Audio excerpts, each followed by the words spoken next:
Всем привет! В этом видео упражнения, которые помогут разработать связочный аппарат на внешней стороне стопы и, соответственно, избавиться от боли в этих местах. Первое. Перед любыми упражнениями на растяжку и разработку надо разогреть ноги. Очень желательно. Самомассаж или хотя бы теплая ванночка на 5-10 минут. Погрели ноги, приступаем к разминке. Покрутить ступнями раз 10-15 в каждую сторону. На себя, от себя. То же самое. Раз 10-15.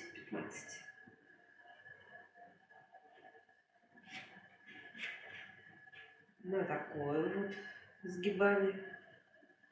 Пытаемся прям свести подошву. Развели, свели, свели. И любимое упражнение в позе бабочки. Все упражнения раз 10-15. Один раз это полный цикл. Подняли пятки вверх, подняли носки вверх. Можно до упрежа. Пятки вверх, носки вверх. Пятки вверх развели.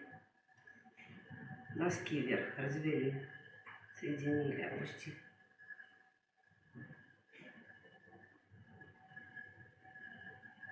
Все, разработали немножко таким образом ноги. Приступаем, собственно, к упражнениям на растяжение.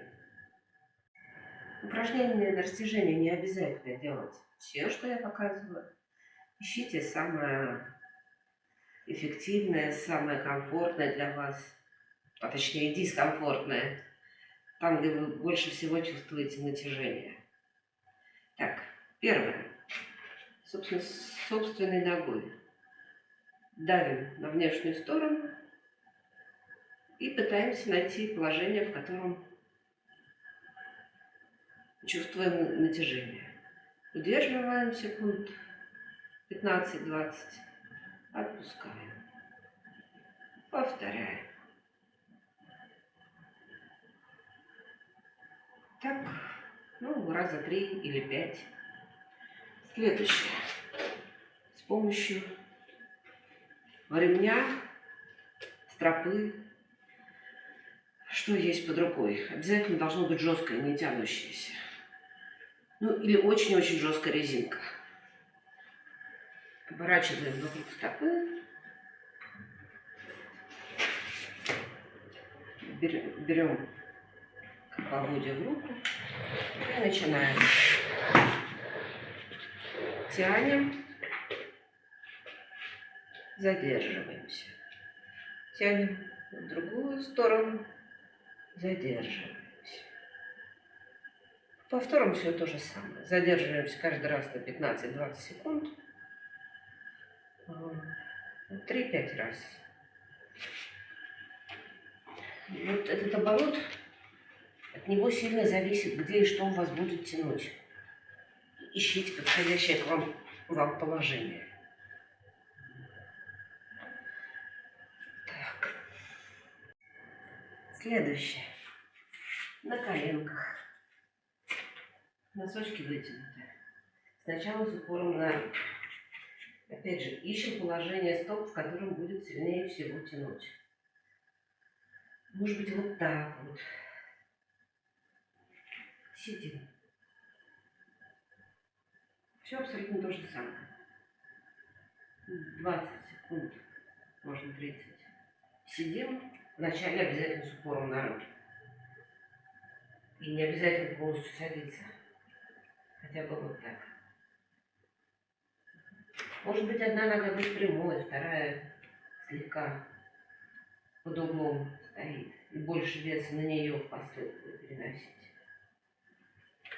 В этой позе также удобно проверить состояние подошвенного разгибания. На него многие не обращают внимания, но это важно. Как проверяем? Сели. В данном случае ступни ровно. Никаких углов. И смотрим, что у нас здесь проходит. У меня проходит два пальца, оно так до конца и не разработано с этой стороны. С другой стороны не проходит практически ничего. Это норма.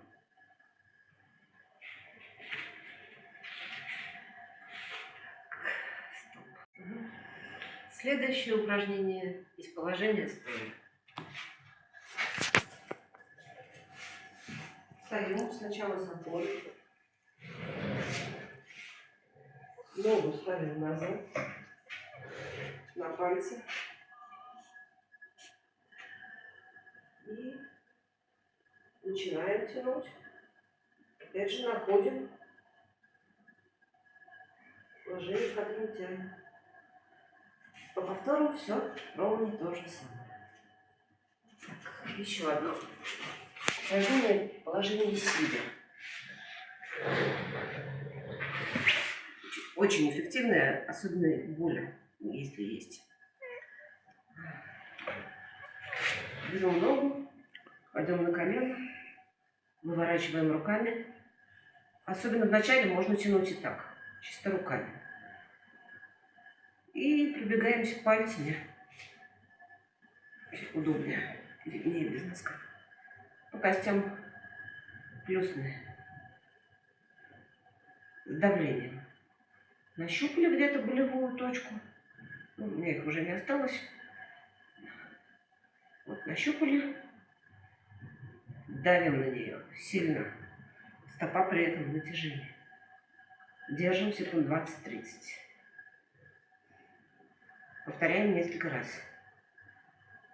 В конце вы почти не должны чувствовать боли.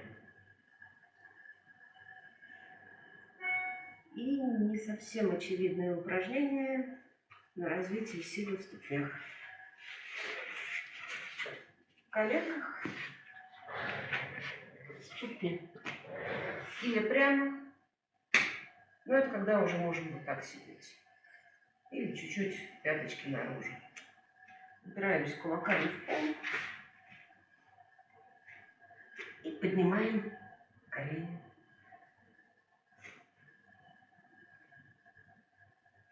Раз 10. В верхней позе можно подзадержаться. То же самое делаем из позиции, когда пальцы стоят на земле.